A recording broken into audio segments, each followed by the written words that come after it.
Good evening, I'm Ces Oreña-Drilon. I'm Pauline Verzosa. And I'm Shawn Yao. The big stories tonight. The Senate Foreign Relations Committee, chaired by Senator Imee Marcos, finds that there were glaring violations committed during the arrest of former President Rodrigo Duterte and his eventual turnover to the ICC.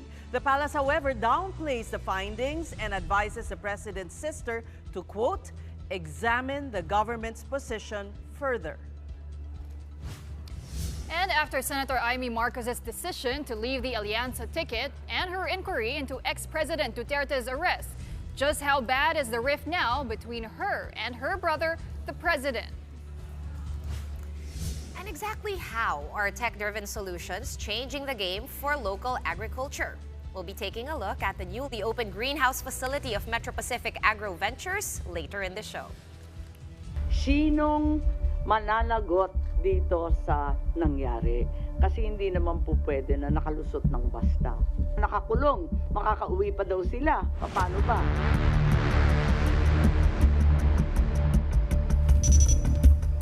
Senator Imee Marcos's committee has released its findings into the legality of former President Rodrigo Duterte's arrest by the International Criminal Court. It stated clearly that the sister of President Bongbong Marcos herself believes the government should not have turned Duterte over to the Interpol as there is no urgent reason to do so. Malacanang, however, refuted this and even said that if the former president would ask for an interim release, the Philippine government might not be of any help. Maricel Halili with tonight's big story. The Philippines is not in any way obligated to arrest former President Rodrigo Duterte and turn him over to the International Criminal Court. This is according to the preliminary report released by the Senate Committee on Foreign Relations, headed by Senator Imee Marcos. In the report, Senator Marcos said there is no red notice from the Interpol which mandates the state to turn over the accused person. All authorities had at their disposal is a diffusion notice that wasn't even verified nor approved by the Interpol. There wasn't even any indication that the ICC requested for the extradition of former President Rodrigo Duterte after he was arrested. The report also noted that the arrest of Duterte did not come as a surprise. Despite the palace saying it only got the diffusion notice on March 11, the date when Duterte himself was arrested, Senator Marcos said it was clear the administration had prepared before this day. That's because police already mobilized the day before, March 10, and National Security Advisor Eduardo Año monitored Duterte before he was arrested. All these, according to Senator Imee, are clear manifestations that the former president's rights have been violated, that he wasn't accorded due process, and he was arrested sans a lack of warrant from the Philippine court. Sinong mananagot dito sa nangyari? Kasi hindi naman po pwede na nakalusot ng basta. Saka yung mga nakakulong, makakauwi pa daw sila.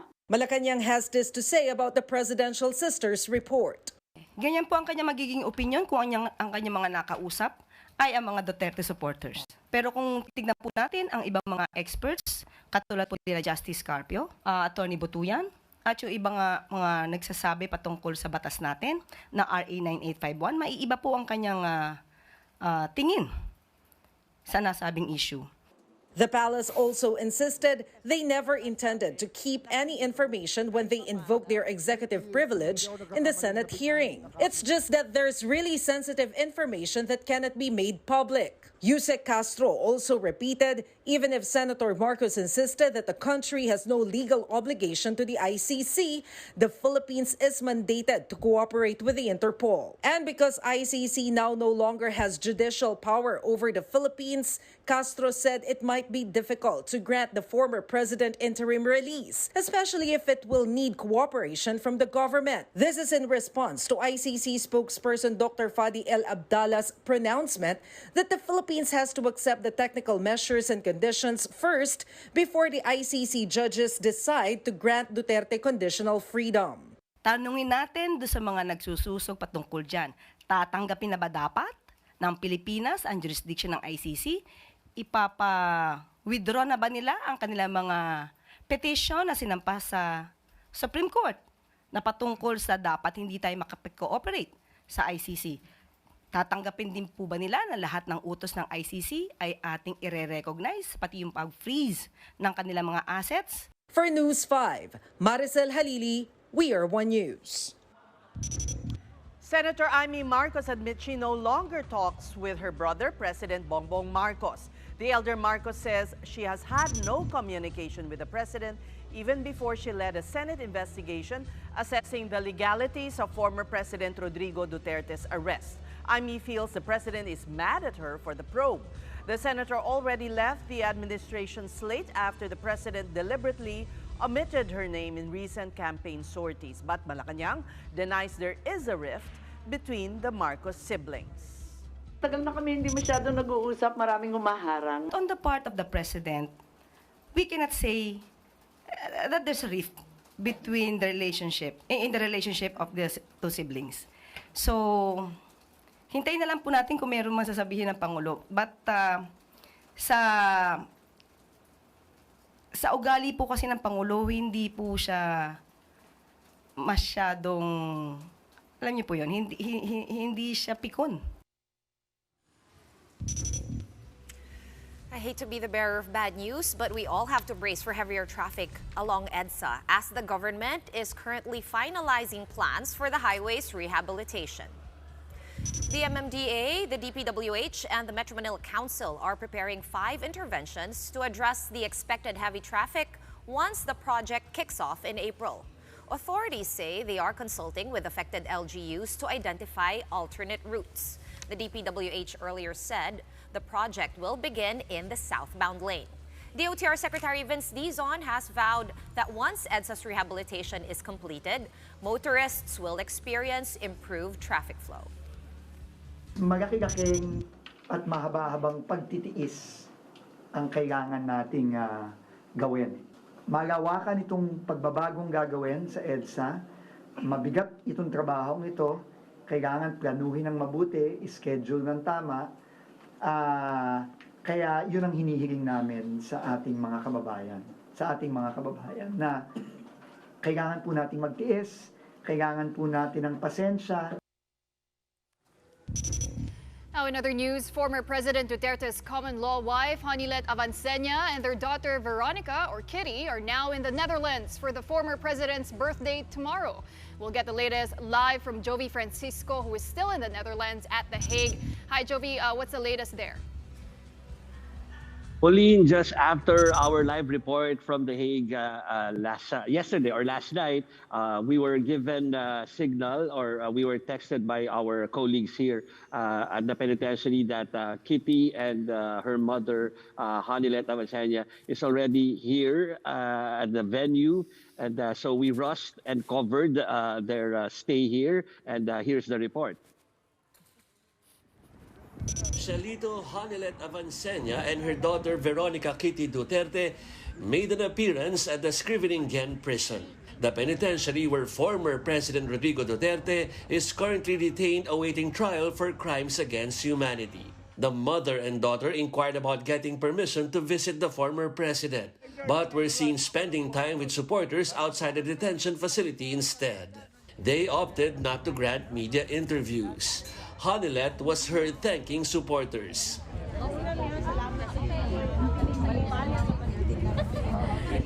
Vice President Sara Duterte told reporters recently that she's expecting Hanilet and Kitty to avail of the visitation slot for relatives on March 28, the birthday of the former president.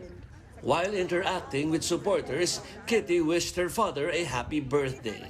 Good health and unta kaon na gyud siya sa ilang pagkaon dira sa sulod, di na maginahigulo na katulang gyud. The mother and daughter obliged to have pictures taken with their supporters and after an hour left the penitentiary. Kitty filed a petition at the Supreme Court for her father, hoping to bring him back to the Philippines.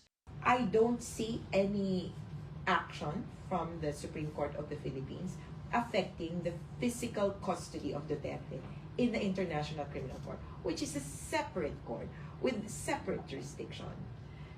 Could you imagine the Philippine Supreme Court ordering the ICC judges, hey, I want him back?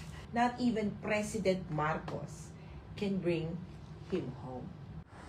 The arrival of other members of the Duterte clan come at a time when the proceedings of the Crimes Against Humanity case against the former president are underway, with the prosecution panel recently submitting 181 pieces of evidence. Reporting from the ICC here at The Hague, Joby Francisco, we are One News. Pauline, All right, and of course, Jovi, tomorrow Pauline. is the birthday of Yes. former President Duterte at usap-usapan na nga yung picnic na yan, ano? Is there a new venue para sa picnic na yan, and will any of the Duterte family members join that? yes, Pauline and ladies, tomorrow is the birthday of former President Rodrigo Duterte. And hindi na nga gaganapin doon sa malakiang parke kung saan, or park kung saan ginanap yung meet and greet, yung picnic na sinasabi na yan. So nandito ako ngayon sa penitentiary, di ba? Yung bagong assigned place for their picnic ay nandito lang sa tabi niyan. So I'll walk you through that fenced area. Dahil ngayon pa lang inihanda na ng authorities ng The Hague yan, lalo yung community na ito. So may kita nyo na naka-fence na yung parang mini park near the penitentiary. Actually sa tapat lang niya. And dyan gaganapin yung picnic tomorrow na in-expect na dadaluhan ni Vice President Sara Duterte, habang nasa loob naman ng penitentiary yung mga kaanak na hininga ng permiso to visit the former president. So ano yan, salo-salo na kanya-kanya or KKB daw na pagdadala ng pagkain, ladies. So Jovi, yung balita kasi, you're right, after we aired last night, dumating nga si Kitty Duterte and Honilet Avancenia. Supposedly, hindi pa raw sila nabigyan ng permiso to enter the detention facility and have a visit with the former President Duterte. Is that true?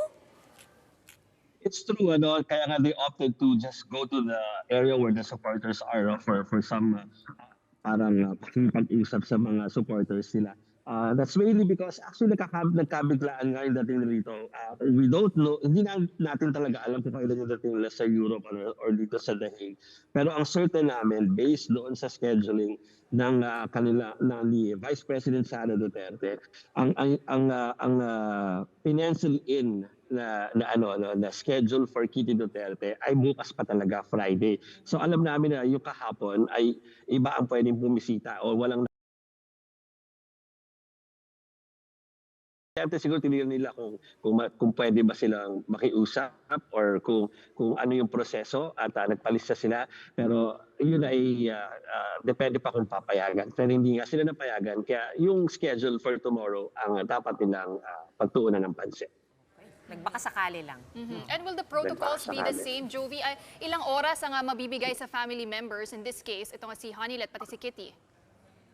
Usually, katulad nung kay VP Sara, 2 hours yung sinasagad niya na oras. So kapag dumating sa dito, 2 hours yung paglalagi niya sa loob, lady. So malamang na ganun din yung isagad na oras nung anak na si Kitty. At isa pang inaalam natin ay kung pwedeng sabay na si Kitty at saka yung mother niya yung pumasok sa loob for the visitation. We're still confirming that dito sa penitentiary. And is there any info already, Sir Jovi, sa pagdating naman ni Pulong at ni Baste? Susunod ba daw sila dyan sa Netherlands? Wala doon sa dalawang brothers kasi ang bilin, ang huli, nung nakipag-usap nung Monday si VP Sara sa kanyang father sa loob, ay binili na huwag papuntahin muna yung dalawang anak na maraming dapat gawin sa Pilipinas. Pero ang inalaw niya o ang sinabi nung kanyang father ay hayaan yung iba. Like alam din natin na yung mother ni Vice President Sara Duterte ay parating or nandito na at naghihintay na lamang ng visitation schedule para sila ipatungo dito sa penitentiary. And can I just add, aside from yung mangyayari tomorrow na picnic sa oras natin, kasi that's 10 a.m. hanggang 3 p.m. So sakto sa oras ng The Big Story. After that, yung 3 p.m., it's the turn of the anti-Duterte group naman, at saka yung mga witnesses, yung mga sumusuporta sa mga witnesses, ang makakaroon ng kanilang event na parang surprise birthday protest for the former president. Dito rin sa The Hague. All right, well, thank you very much for all those updates. That was a One News editor, Jovi Francisco. We're going to take a quick break, but coming up next, another Philippine company is expanding into the international market. We'll sit down with Mega Prime Foods Incorporated and talk about why they chose the Middle East for their expansion. Keep it here on One News.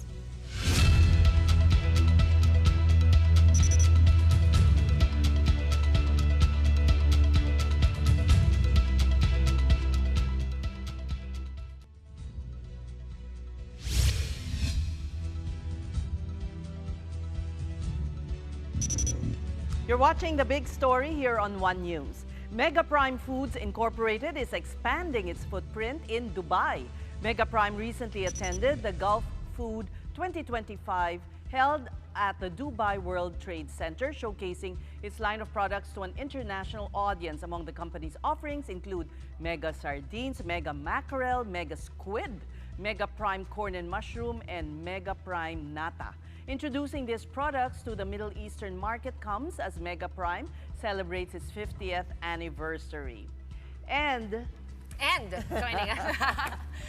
That was such a spirited introduction. And tonight, we have someone joining us to discuss about more plans of Mega Prime Foods Incorporated. We have Marvin Tulem, Chief Growth and Development Officer of Mega Prime. Welcome to The Big Story. Thank you. Good evening, ladies. Okay, so I guess we'll kick off with, why did you decide that your first country would be the Middle East? Well, actually, we've already been exporting to 36 countries worldwide. Wherever there's OFWs, they're longing for that Filipino taste. We're there. But then Dubai was really specifically targeted for us to expand and treat it like a local environment. So we do marketing efforts, we do sampling, we have a nice distributor. Before we were just doing things like a trading thing. But now we're just more purposeful in expanding in that category, listing in the right stores, doing the right SKUs. this is a great story about, you know, the Philippines making headway abroad. So, how is the international market, not just Pinoy's, taking to the product? Sardines is one of the most healthiest foods that you can eat worldwide, and people know that throughout the world. And sardines is it's a small product, it's very humble, it's a small fish, but yet it packs so much nutrients. And we believe we can take it mainstream. We believe that we should just raise more awareness on the health benefits of sardines, the nutrients it has, and we believe that it can, serve a larger market, not only Filipinos as well. Give Portugal and Spain a run for I'll be there next week, actually. Yes, we will go to Spain and Portugal, actually looking at how they make sardines, the history of how they make it, because they've been the ones doing it hundreds of years ago, right? Yeah, and Marvin, did you encounter any challenges as you expanded to Dubai, and how did you overcome them, and what was the initial... Of course, there's a lot of challenges. Number one, finding the right distributor, finding the right partner. Our competitor is very stiff, they're very good, they're well entrenched. We're the #1 sardine here in the Philippines, but in Dubai, we're not. So those are the things that we have to overcome. And did you do some research on how the market reacted to the taste of yung Pinoy na sardinas? Yes, because you're right. I mean, some cultures have their own ways of making or processing, cooking sardines, but ours is like unique, I think. Yes, it is. It's made of sauce, and we have flavors. So we've had it tasted, first of all, with our distributors and their salespeople of different races, and they like the taste overall, but then sometimes we have to tweak it and adjust it, coming up with a curry flavor maybe, more olive oils and whatnot. So really adjust it to the local preferences. But at least the base protein, the fish, is still there. How many % of sales are you targeting for overseas? Hopefully double digit. Right now it's around a single digit, but then hopefully in the near future as we expand, because of our manufacturing capability in Batangas, our third plant, we're able now to secure more stocks and really expand regionally and globally. Before we were just limited by the Zamboanga operations, which we have 2 manufacturing plants in. Now, since we have a major one here, it allows us to go worldwide. And we're talking about how much in dollar terms? Well, we're not yet public. So hopefully... Are you planning to go public? It is our 50th year, Ces, and we really wanted to share the company. And I think our brand is a very household brand. A lot of people know it. And we wanted to share the brand with... We really believe that we have a duty to promote Filipino brands to the global stage, because we can produce these great products, about right? time, yeah. So we really believe that if we're able to share it with others, more people will join in our advocacy, and hopefully in the near future we'll be able to be more transparent and also give ownership to our employees who really deserve I wanted it. to ask about that also, Marvin. You did say it's already a household brand in the Philippines. So how do you plan to engage with the local community in Dubai and build brand awareness? Well, we have a lot of KOLs, key online influencers, and In Dubai. Mga ambassador sa mga Pinoy siguro. exactly. And I think Chef JP related to us. Camille is my cousin. Yes. So we use these influencers who really put the Filipino food on that scene and really use their influence to make sure we uplift the sardine culture. Can you imagine, sardines is associated with ayuda? Yes, Diba? yes, But yes, now it's especially become here. a premium offering. Yes, Would yes, you yes. say, have you made it, have you added premium We believe that products? sardines in our category, we do a lot of value add when it comes to quality. Our sardines are freshly caught by our fishing boats and canned within 12 hours. And really, we strive ourselves in providing a better quality, better tasting product. And you can really taste it from the fish inside the can. So fresh, nutritious. And right now, we were just talking that these the big sardine oval tin cans Yes. worldwide are exploding with nice designs, and I think there's a store in New York that does The it. art, the art on these tin cans. It's a they're way all of over. promoting also Yes, Philippine exactly. design. no? Yes, You'll pwede do rin. what? So You'll do hopefully in that. the future we'll be able to partner with local Philippine artists, design the cans for them, make a more customized that's artisanal exciting. approach. So are we gonna see Dami. those Portugal-style tin cans and Hopefully. European ones where you have to roll? Hopefully. A bit more expensive, but Yeah. hopefully Yeah. we can. But okay, back to Dubai, right? I'm curious, just to add on to like what Pawi was asking you earlier, how do you plan to market this, and who did you partner with? And I imagine it's a different market. Of course, the Pinoys Yes. there for sure will back you up on Of this. course, To the non-Pinoys in Dubai, but Hindi na sila kailangan magbaon ng mag- sardinas sa magbigat maleta. kasi. Oo, yun nga. Hindi na, meron na Bigat, doon. yeah. So we partner with a great distributor, Baker Mohebi. So they also distribute the leading instant noodles here in the Philippines, over there in Dubai. And we're really excited to do this partnership with them because it makes, again, our products, which are loved by millions of Filipinos, accessible to millions of Filipinos abroad. Right? A taste of home. If they miss home, they can enjoy our products and have a variety of choices. having said that, though, so obviously the Filipino diaspora in Dubai is a key component in why you chose to go there first. Yes. What's next, or where's Well, next? hopefully, what in other Canada, we're actually in Canada, and we're actually in Costco in Canada. now. So that's recently we got in through our distributor as well. So it's a special package for Costco. So hopefully we're going to be able to get into Costco US and maybe worldwide and really uplift the Filipino brands, not only I in wonder where if OFWs China are. is also, I mean, China my God, is- it's a big market. Yeah, they also do their own sardines. It's also in tomato sauce, but of course it's of Hindi a different masarap, speed. sorry. Yeah. It's a different species.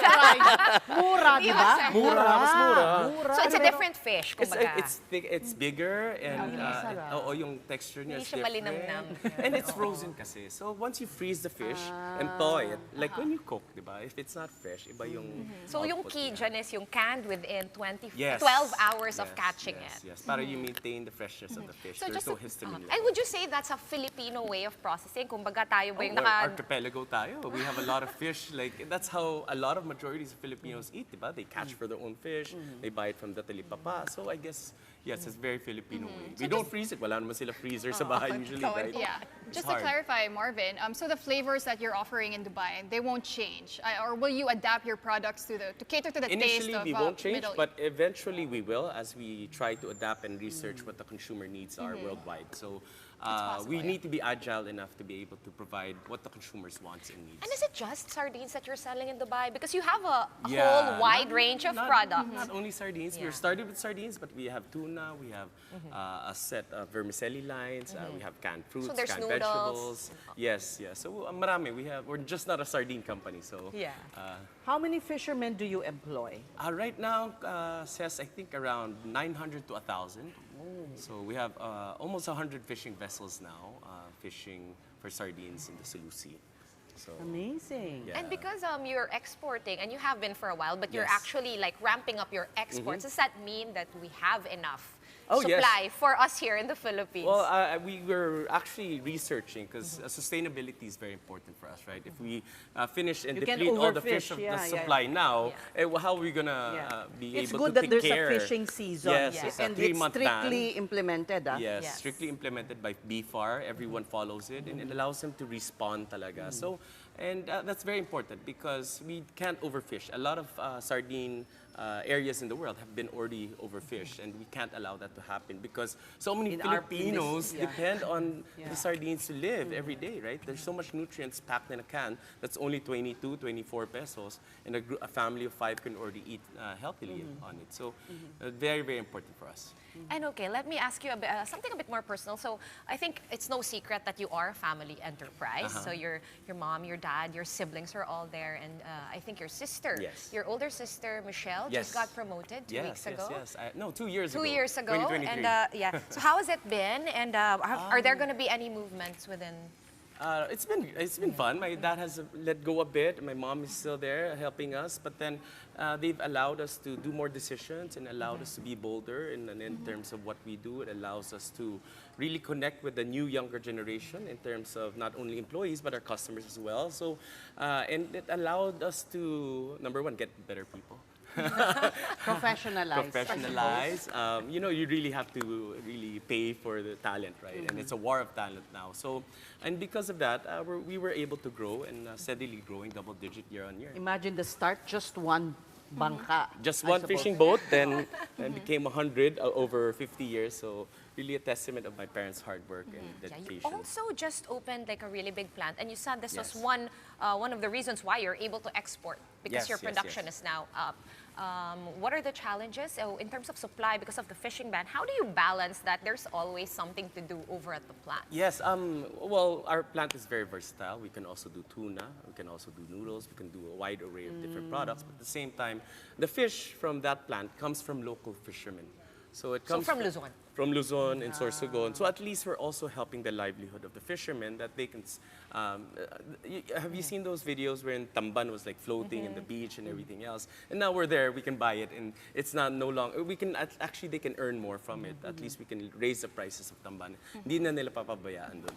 So parang contract fisher sila in a way? In a way, but then Pero we buy it hindi on a market nakakontrato, price. So, we buy it on the market price. Pero walang fishing ban dito sa Luzon, similar to wala siya because Zamboanga. there's also seasonalities. Pag maalon, pag maraming bagyo, hindi sila lalabas. So, wala masyado. Has this improved the the standard of living of fishermen? I would like to hope so and believe so that, you know, the more progress that we can make, especially internationally, like I went to Gensan recently and I was amazed by how developed Gensan is because of they have huge roads and because tuna is a worldwide product and Gensan produces a lot of tuna and it's we get a lot of not from so Bay hopefully anymore. we can do that for the sardines worldwide, right? And hopefully bring progress to different regions of the Philippines with a lot of sardine population. All right, well, Marvin, one of the reasons we really invited you on the show was to put a spotlight on businesses expanding its global footprint because it's quite rare for a Filipino business to do that, right? So with that, what do you think are the key factors that would contribute to a business successfully scaling globally? Number one, people. You have to get the right people on board. And number two, the products you have should be of quality, of the higher standards, because you don't want to expand globally and yet trip and, you know, mapahiya pa tayo. So we really have to invest in the people, in the right processes, and have the right products. Okay, so I know this was in your pipeline. Yes. So what can we expect from MPFI in the near future? Like, sige, lagyan natin ng deadline. This year, 2025. What else? Well, I know this year is a huge year for us, 50th year. We're coming up with a big project that everyone's going to be excited about. So hopefully just continue to expand. I can't say yet, but it's very exciting. And I think we just want to keep on uplifting the lives of the Filipinos and really bringing pride to them by our brands.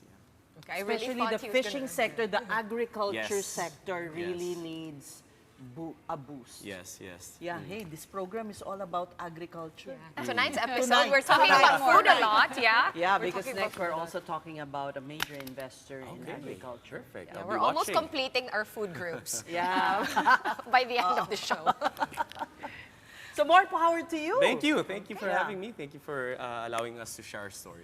All All right, well, I guess we'll see you again on the next Hopefully. launch in some other region or hopefully. some other continent. Thank you so much for your Thank time you. and for visiting us live in the studio. Mega Prime Foods Incorporated Chief Growth and Development Officer, Mr. Marvin Tulip. Thank you. That's a kakaibang title, Chief Growth Yes. and Development. Development Yeah. Officer. Is that, I just that's not... wala nang ginawa ganun. This is Like I said before, I was VP Sales and Marketing. Marketing, but then Yeah. that just limited me in sales and marketing, but now I can expand throughout the organization. So now he's biz dev too. Oh, we didn't Yeah, go into a M&A. break? I thought this was... Yes, Oh, we are sorry. going. Oh my God. We're gonna be passing. Na-miss na pala. Just a little bit of a BTS, but we are going on a quick break. Okay. When we return, though, we will be speaking to Jovi Hernandez of Metro Pacific Agro Ventures on how their newest greenhouse facility could help reshape our food future. Keep it here on One News.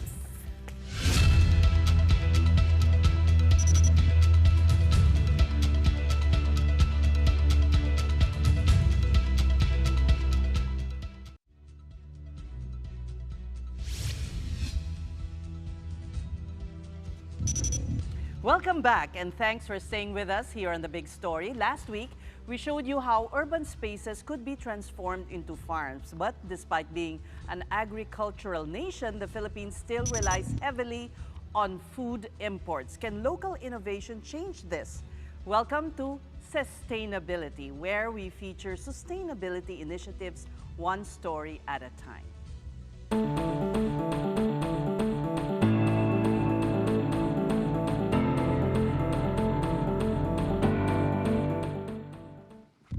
Tonight, we look at how large-scale tech-driven solutions are changing the game for local food production, promoting sustainability, and redefining the Filipino plate. And joining us is Jovi Hernandez, President and CEO of Metro Pacific Agro Ventures, the agricultural arm of Metro Pacific Investments Corporation. Welcome to the Big Story, Jovi. Thank you for having me. Okay, how many billions have you Billions? poured into? No, but that's true, right? Into all the agro ventures. Yeah, well, I think first of all, Metro Pacific Agro Ventures is the newest baby of MVP. We're just about two and a half years old. The initial investment that we've done was for Carmen's Best. Right? We entered the dairy industry and we're trying to revolutionize that. And then quite recently, we opened the greenhouse business, which is probably going to cost us about 800 million, that's the budget, for about a 7-hectare property. Our property in Bulacan is about 14 hectares usable space. Today, we have 3.5 hectares worth of greenhouses. The one that you unveiled That's right. just the other That's correct. day. But you also acquired coconut desiccating Yes, Axelum operation. Resources Corporation is one of the largest coconut exporting companies in the Philippines. We now are part of that company. We own about 34.57%. And the baker, what is it? What is- Franklin Baker. Franklin. Franklin Baker, It's there's still in the some works? discussions. Ah, They're still hindi in the pa. works, hindi pa. Okay. Hindi pa. Pero talagang almost 15B siguro ang binubuhos ng Metro Pacific into agriculture. Well, I think more than the number says, it's really MVP's direct intent to be involved in agriculture now. And I think when you take a look at the whole landscape of the Philippines, we are an agricultural nation. We used to be very, very strong in a lot of these industries. And I think it's high time for the private sector to get involved. And I think MPAV was established to exactly do just that. Yeah. I mean, talk We're about... glad he is paving the way because I'm sure susunod na yung iba. Correct, correct. Well, somebody has to start. Well, Yeah. we exactly, and across the industries that we've invested in, take a look at, for example, the dairy industry. So we launched Carmen's Best. We're very pleased that when we invested, now it's 3x the revenue. Our distribution has grown 6 times. There are a lot more people know of Carmen's Best. But Carmen's Best is the only locally produced ice cream. That's 100% fresh milk. That's something that we should be proud of. In fact, in other countries, if your ice cream does not have milk, it's not allowed to be called ice cream. Yes. It's supposed to be called a frozen dessert, Totoo right? naman. Oh, but the thing is, when we started, the industry was so, nako, eto na sila, ang laki nila, papatayin nila kami. But in fact, what has happened is we are now front and center of the industry. We saw ourselves working with smallholder farmers who produce milk. We buy their milk and we process it to Carmen's Best. We now work with local corn farmers. So it became a whole ecosystem that is helping each other. So you're helping even small farmers. Correct. This is my question about the big greenhouse facility that you have, you're now competing with local farmers who are not as, who don't have the technology that you have. How will this affect them? Okay, so first of all, I think we have to categorically state that we're not competing you're not with the local farmers. You're... When we looked at the demand for vegetables in Metro Manila, the amount of vegetables that we will be producing in the greenhouse will not even impact 2%. It's that small. So in fact, it's actually complementary. What is important for us, however, is if we prove to the local community that greenhouse is the right way to go. Yes. I think there is a chance for us to help the local farmers learn about this technology. They say farmers are the most difficult to convince in adopting to new things. Correct. Is that Correct, true? Resistant to correct. change? Yeah. Pati ako, matigas ang ulo ko dati. No, but I think if we are able to prove to them. So look, I'll give you a simple example na lang, Ces. No? Our greenhouse today is 3,400 square meters only. For Yung buong area na yun ng lahat? Just for the lettuce. Okay. Just for the lettuce. So we produce 5 types of lettuces today in a 3,400 square meter greenhouse facility. Now think about this. We will produce 60,000 lettuce heads every single month, all year round. Dire-diretso, walang tigil yun. So it's like a food factory. Diba?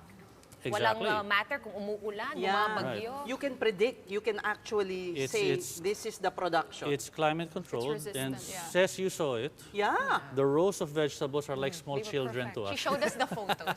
And they were so And I perfect. ate it was so crunchy. Yeah, it's really good. But really you will good. see the consistency. They're like our children to us. We give them the nutrients that is equal nutrients each plant. So they look like soldiers. They're very consistent in terms of quality.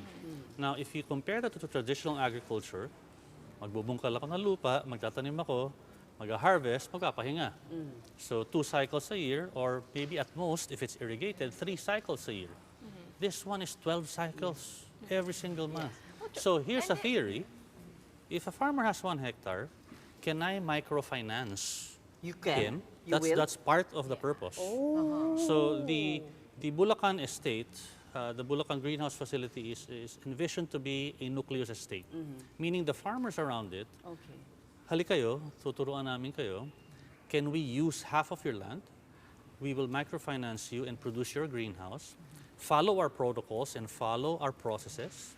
If you're able to produce the good quality, kami na rin ang bibili ng gulay nyo. So that's really great for the Pati mga logistics agrarian. ng Then we delivery will and brand everything. it, we will bring it to the market, etc. So for agrarian reform beneficiaries that they have like Yeah. small plots of land, this is like the perfect kind of setup. Correct. Parang showcase lang muna to. Parang siya yung university. And you're correct, Ces, if you were saying that the Filipino farmers is sometimes the most stubborn, if we can prove to them that this is 12 times more productive, everyone should follow, diba? And now the key for us, the dream at least, and we're trying to figure out how we're going to do that. We're working with some of the banks also to try to see how we can finance, is to build smaller greenhouses. Incidentally, while we have our mega facility in Bulacan and we're trying to do that for the farmers, our intent is to establish smaller greenhouses around the country. Kasi the Bulacan facility is intended for Metro Manila. So we got to take a look at, Boracay, for example, as an island, imports vegetables from Metro Manila. Yes. Right? So Yes, can we put a greenhouse maybe in Katiklan, not Boracay, mahal ang lupa sa Boracay. Maybe in Katiklan, Sa produce rooftop ng resort or somewhere. So we're looking at that. We're looking at Cebu. How about Bohol? How about Puerto Galera? But can we talk about the technology? Because Sige, sure. Because I read the articles that came out after the launch, and Ces was telling us about it. He showed us some pictures. But I also read that you're actually using less inputs. Correct. Because of technology, of course. Yes. That yun yung lagi natin pinag-uusapan na problema with our agriculture, and then we do not use enough technology. This is really accessible and like foolproof. So I'll tell you this. During the hydroponics, everybody knows hydroponics. It's not new. In fact, everybody was doing it during the pandemic. Correct. Diba, nasa bahay lang, nag-hydroponics sila. The only problem was nobody was doing it at scale. Right? If it's a small operations, it's going to be very hard for you to make money. So there has to be economies of scale. Now, in terms of technology, it is a proven technology. And I will not say I'm an expert. That's why we partnered also with an Israeli partner of ours, LR Are Group. they 50-50 with you? They How were is the- 60-40, so 60% empowered and 40%. Foreign ownership Yes. rules. Owner ownership. Yes. And incidentally, they're also our partners from the dairy farm. And when I went to Papua New Guinea to check out their dairy farm, which was very impressive, I learned that they also have a greenhouse business. So that's when I looked. And being an agriculture person myself, I'm a graduate of agricultural economics from UP Los Baños. I mean, at least I know the foundations of how these things work. And it's really just the productivity. Now, in terms of resources, we say we use 90% less water. Why is that? Because usually that's a hydroponic by the word itself. It's water. The scary part is, oh, how much water will I use and how much ilaw because you need the lights. Yun. Okay. So there are two types of greenhouses. One is horizontal, the other one is vertical. The ones you see in the developed world usually are vertical farms, and they use artificial lighting. They use container vans, all of these things. We said that's not going to work for the Philippines. Our electricity costs are high. We have lots of land. The sun is free. So why do we need to use electricity? So we decided to use horizontal. The horizontal beautiful model. looking. Correct. Meaning it's still sunlight. That Yes. Yes. Flat lang siya, So hindi yung pataas. if it's too hot, we have an automated metal mesh that comes out. It's retractable to protect the plants from too much radiation.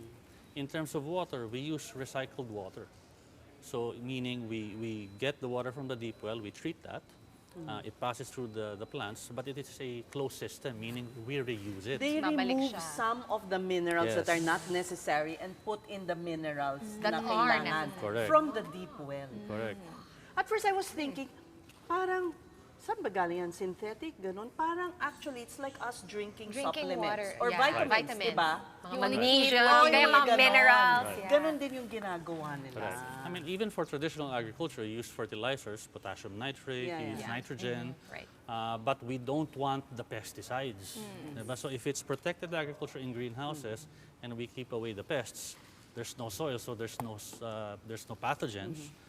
Then it's a cleaner environment for the plants, and it's a cleaner environment that we will consume You later know, on. Joey, kami ni Shawn, mahilig kami sa Pinoy na gulay. Okra, ganyan, talong. Saluyot, Parang wala. Yun na- lang. Para kong narinig si MVP, sabi niya, I understand you're going premium vegetables, pero wag niyo kalimutan yung pinakbet. Yes, So, exactly. Yung bahay paano? kubo, yung bahay So kubo. that's something that we're developing. Yes. Okay. Would it be much different in terms of like inputs, technology, amount of water? Yeah, we usually have agronomists who really know the science of what the nutrients are required for May each and okra ba every sa plant. Israel? Baka hindi nila. But I'm sure we will be producing okra siguro na ganun kalalaki. Wow, ang sarap nun. That's a dream for us. I Imagine don't know, matigas yun. Hindi, masarap yung maliliit lagi. Oh, Joey, I wanted to ask about your belief of that fresh is best. Right. Tell us more about that, and how does that shape your approach to food production? Good. So we started with Carmen's Best. No? So the center of gravity of our business is really fresh milk.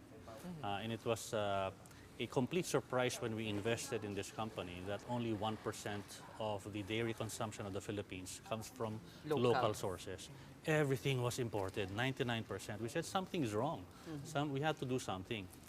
What's surprising was the 99% that we import, 70% of that are powder-based milk products. So if you ask me, if I want my children to eat something, I want them to eat fresh, not powder. So that's the reason why we're pushing Carmen's Best, and not only ice cream, we're now producing liquid milk. We have a liquid milk line, we have fresh milk, non-fat milk, chocolate milk, we have salted caramel milk. It's in the groceries. Saan mapibili yan? In the groceries, it's already available. Under the Carmen's Best brand Under the now. Carmen's Best brand, So all yes. the branding, because I understand you're fully integrated. So even the branding and the distribution, everything is really under Metro Pacific AgriVentures, right? Correct. So the dairy business, the division is by 2027, we should be producing more than 10 million liters annually. And That's how many percent pa lang of the consumption? Ayo, sabi ko nga kay NDA administrator, sabi mo, nag-improve na tayo, hindi na 1%, 2% na. So another person. But there's a lot of science also behind that. On the milk side kasi, the Philippine average production of a cow is about 8 to 10 Payat liters. ang mga ano natin. Mainit kasi. Actually, nagulat nga ako, the Israelis said they don't want the cows to be fat. Para palang babae pag buntis, dapat fit ka. Okay. So there's a certain body structure that they follow for the cow to milk as much as possible. But think of this, ang Philippine average 8 to 10 liters per cow per day. The global average is 40. Ang layo na natin eh. 40? 40. Wow. And you still maintain the mga, I went to visit the farm before the acquisition, and talagang may malalaking speaker, may classical music, and they're milking pans. You still... We tried Hawaiian music, it doesn't work. What do they like? Dapat classical, relaxing. Well, the concept really is more as long as you give them the right comfort, so they're not stressed. Sabi Basta nila, happy happy sila. cows equals more milk. But there's also a scientific way of approaching it. One is the nutrition that we give the cows. In the Philippines kasi, go ahead, eat all the grass that you want. Diba? Ganun, ipalabasin natin, mag-grazing sila. That's fine from a sustenance perspective, but it doesn't give them the right protein, the right fat content, and energy for them to produce more milk. So we changed the whole nutrition of the cow. That's one. The other one is genetics. Very complicated, diba? Yeah, very technical. So it's very technical, but there's a lot of things going on there, and we're hoping that by the fourth quarter of this year, we will be producing about 30 liters per cow per day. That's times 3 kagad. Okay. And that's going to be Just good for us. 10 liters short of the world We're still targeting to develop the super cow of the Philippines. That would be a super hybrid. We wish we could have more time you. discussing agriculture with you, but we salute what you're doing because this is something government actually should be doing. I agree. Hint, hint. Maybe I think as a last point, what's guiding us is what we call the ideal Filipino plate. Okay. That's what's guiding us to answer your question on what's next. Kasi ang Filipino plate is 3/4 white rice, adobo, Coca-Cola, tsaka potato chips. Right? Yung gulay, katiting lang. Exactly. Minsan topping lang. In fact, per capita consumption of vegetables, we're the lowest. Yes, we're the So lowest if you in take a look Asia. at the plate, meron na tayong gatas, meron tayong dessert na ice cream na fresh milk, meron na tayong vegetables. What's next? We want to Kanin. take a look at protein. Well, rice is always there. Yeah. We're Help studying the rice it. farmers. I know. Are there plans mahirap for that? We're studying it. Specifically, MVP is very interested to take a look at rice. So how can we increase production? So, but maybe I can say if we are going to do it. Protein, we're poultry, studying. maybe, piggeries, I don't know. Yeah, or eggs, fish. I'm particularly interested in aquaculture. Mega just Mega left. just lang. Yes, but aquaculture this time. I think he hurried, he's cut away because you might... No. Aquaculture where it's circular in a closed system Yes, as well. exactly. So recirculating aquaculture systems is the way to go for the future. And I think we haven't seen it in the Philippines, and we think it's high time for us because we know that the Filipino can. Yes, The Great. possibilities are Thank endless. you so much, and this is really Thank you. ensuring our food security as a nation. Thank you so Thank much you for so your much for time, having Jovi. That was Jovi Hernandez, President and CEO of Metro Pacific Agro Ventures. And that's it for the show tonight. really? Ang Just bilis like that. nga eh. Oo nga. Can we just do a quick shout out about Alex Ayala's game, which is tomorrow? Of course, morning Alex after. Ayala facing... yes, so she just beat also Iga Swiatek, a world #2 tennis player, and here she is in the semifinals. Of course, we're going to be tuning into that game, but for now, that's the big story for us. We are One News, all sides, all the time. Thank you for watching. Good night.